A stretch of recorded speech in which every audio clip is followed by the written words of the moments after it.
everyone is good to go.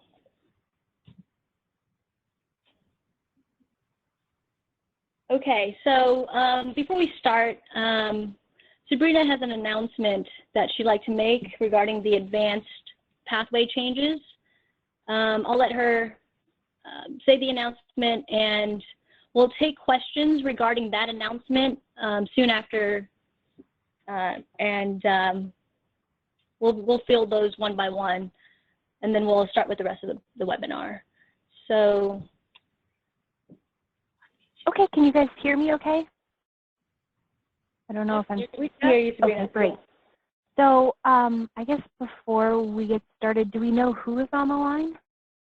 Who's participating in this call today? Or can we get people to introduce themselves?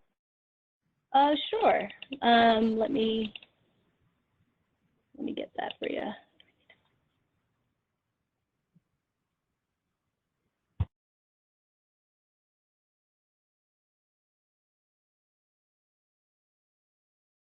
Well, okay, so let's do this then. For those attendees, the contractors who are on the line, why don't you go ahead, we'll unmute you, and if you'd like, you can introduce yourself.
Yeah.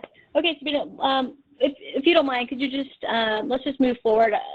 I'm not sure if the attendees have mics, and, you know, we're not able to accommodate that right now. So okay. This is being recorded, so we'll have that on record. Okay, because I guess will they be able to ask questions while we're talking, the attendees? Yeah. Yes, they'll ask questions by typing it in, and we'll field them after you make the announcement. Okay. All right. So as you guys know, we've announced some changes March 7th, March 8th around the contractor exchange about changes to the program in the PG&E territory. These are in response to a very high volume of projects that we've been seeing come through the program. And for the home upgrade program, these changes were approved by the CPUC, but for the advanced home upgrade program, they are still pending. So we'll go through all of the changes now, but I did just want to let you guys know that they are still pending, and we will provide you with the outcome of that as soon as we know. Are there any questions on the line or any clarification needed? I think we'll, let's wait like 2 minutes and let folks type their questions if they have any. So I'll put everyone on a brief pause.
Okay, so we have one question. Does this take effect on April 15th? Yes, so the home upgrade changes are taking effect April 15th, as previously stated. And then the advanced home upgrade changes were scheduled to take effect May 1st. That is still the plan, but we're pending further decision from CPUC.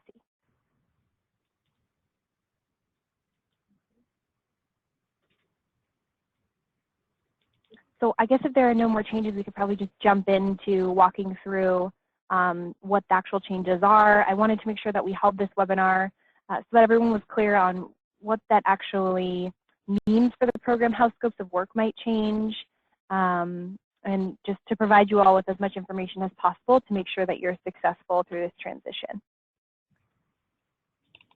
Great. Okay. So as Sabrina just said, let's just jump right into the changes here. The home upgrade program changes will require minimum points of 150 for eligibility. That increased from 100 to 150. In addition, the base measure kickers will be removed. The second and third base measures will no longer be available. And these changes will take effect for any projects that are submitted after April 15th.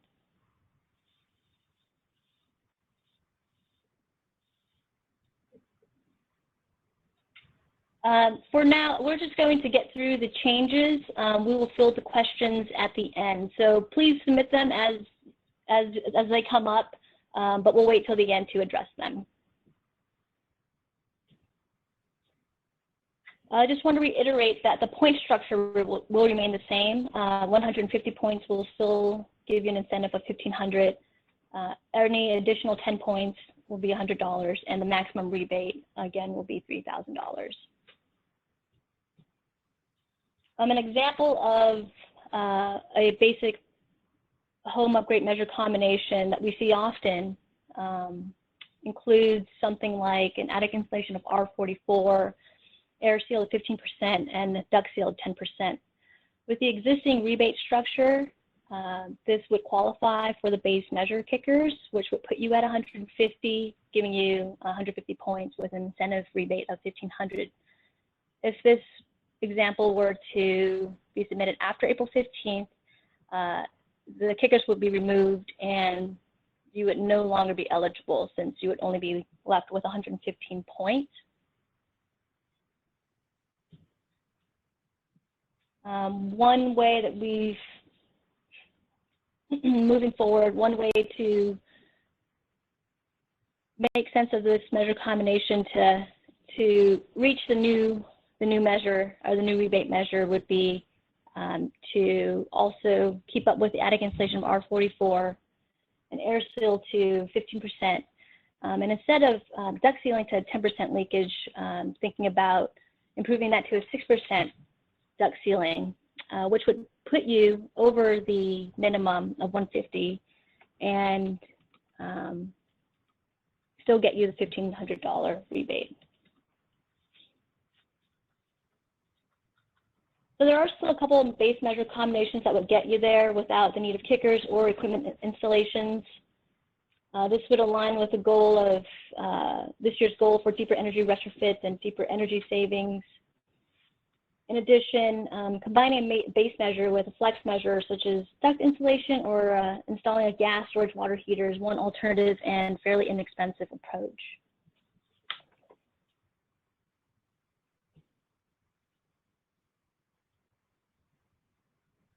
And as Sabrina mentioned earlier, for the advanced home upgrade changes, for now,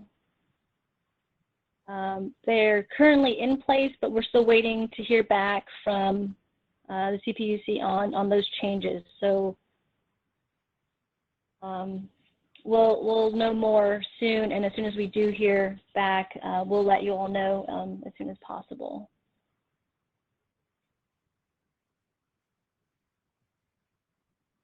Again, just showing you the existing rebate structure for the advanced as of today. And just to clarify as well, the portion of the change that's on hold is the change to the site savings incentive, which was reduced about 50% in our proposal. So we're waiting to hear back on that. However, the AC and pool pump kicker incentive will remain in addition to the kilowatt hour and therm incentive. Right. So yes, there is a new zip code list that's eligible for the AC and pool pump incentives, which went into effect March 1st. Post-installation applications for that, if they were submitted by April 15th, are still eligible for the old zip code list, so you still have about a week to get any completed advanced projects in that would qualify for that old list. Anything submitted after April 15th would be eligible for that new zip code list, which can be found on the homeupgrade.org website.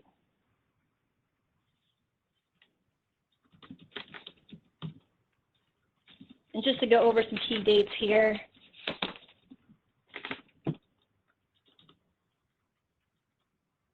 Just want to reiterate that April 15th is still the last day to submit the home upgrade applications. That's the basic pathway if you want to qualify for the existing structure.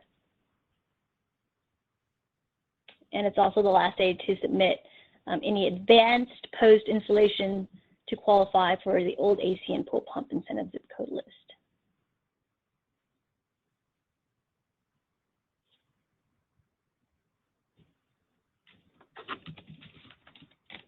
Okay, we're moving on to Make Safe now.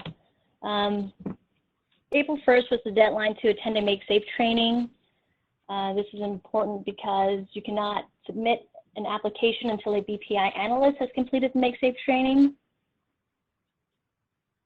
Any advanced technical trainings covered or attended in 2016 will cover the Make Safe. If you attended the PG&E Contractor Exchange Make Safe breakout sessions, that would also qualify as taking the Make Safe training. We realized that April 1st was a week ago and that some of you folks have not attended a Make Safe training. In that case, there is a third option, the Represent and Warrant, where you would work with your big account rep and attend an in-house training by a BPI analyst who has completed the training. So if you have any questions or concerns about how that would work, please contact your Build It Green account rep.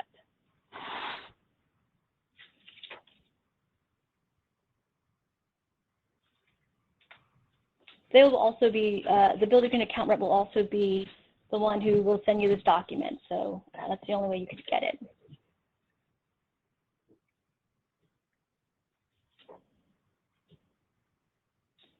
So Build It Green held 2 HPXML webinars earlier this year, and also is covered at the breakout session at the PG&E Contractor Exchange. So as we're phasing out Energy Pro, June 1st is the last day to submit any post-installation applications, with the caveat that you had installed, submitted a pre-install by February 1st. If you don't fall, if your project does not fall within that range, you'd have to use one of the 3 softwares listed here. They're all fairly easy to use. They're all flexible with easy reporting functions. They all have direct customer service lines and different pricing options. For more information, we have a comparison document online at the homeupgrade.org. And also, I've listed the websites for additional training and webinars straight from the software company.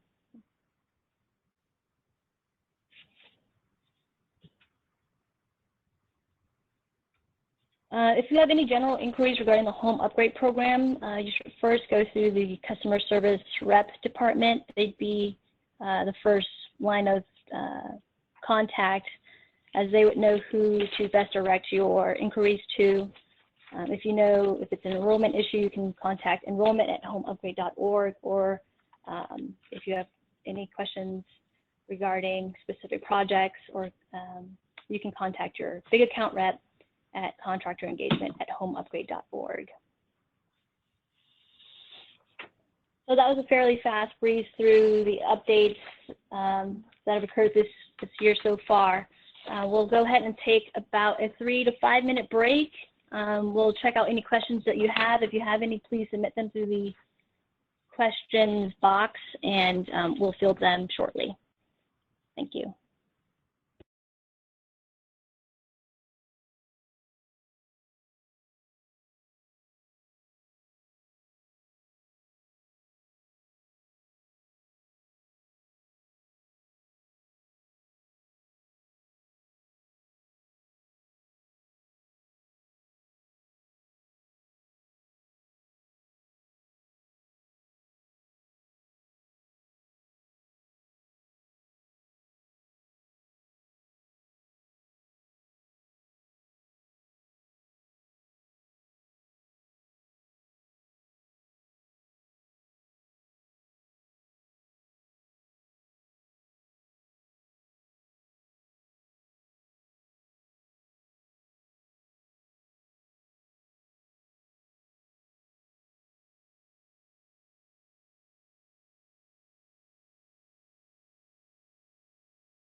Okay, so we do have a few questions here. We'll start fielding them, but if you do have any additional, please feel free to submit them as we continue. First question is, since the advanced home upgrade is on hold, does it mean that the new structure will not go into effect after May 1st?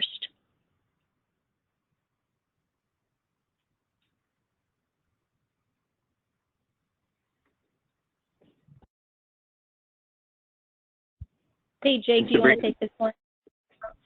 Sorry. Yeah. You guys hear me? There you are. Yeah, there. Sorry, I muted myself. I'm sorry. This webinar format is new to me. So we are, our every intention is to make the change May 1st. We are pending approval on that. There is, I just explained it so eloquently on mute. We are going to make a change. The amount of the change is up for review right now. So we will, until we know anything further, we are planning to make the change that we have announced on May 1st, unless we hear otherwise. Does that make sense?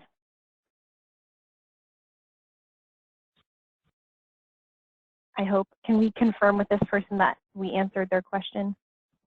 Sure.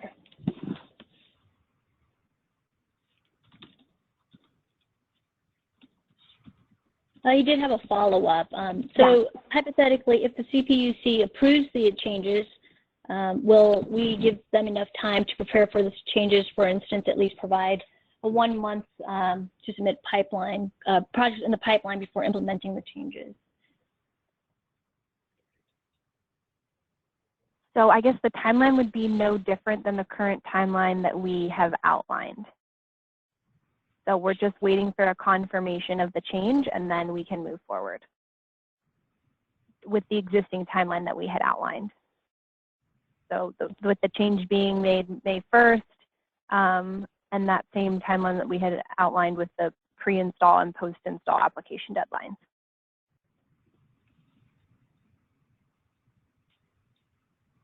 Okay, great. Another question came in. Do these changes carry over to Bay Run home upgrade? These changes do not carry over to Bayren Home Upgrade. These are just for PG&E, the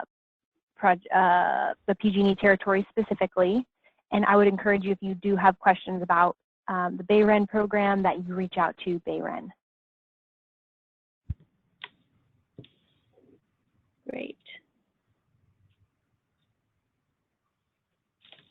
So if there aren't any more questions, these slides will be available online for everyone, and a recording as well. We are also going to have a repeat webinar on April 26th. The registry link has been issued on the newsletter, and you can also find it on the homeupgrade.org website, or just send us a quick email, and we can always help you register for that one. If there are no other questions, I think that wraps it up. Thank you all for attending, and have a good rest of your day. All right. Thank you, Linda. Bye. Thank you.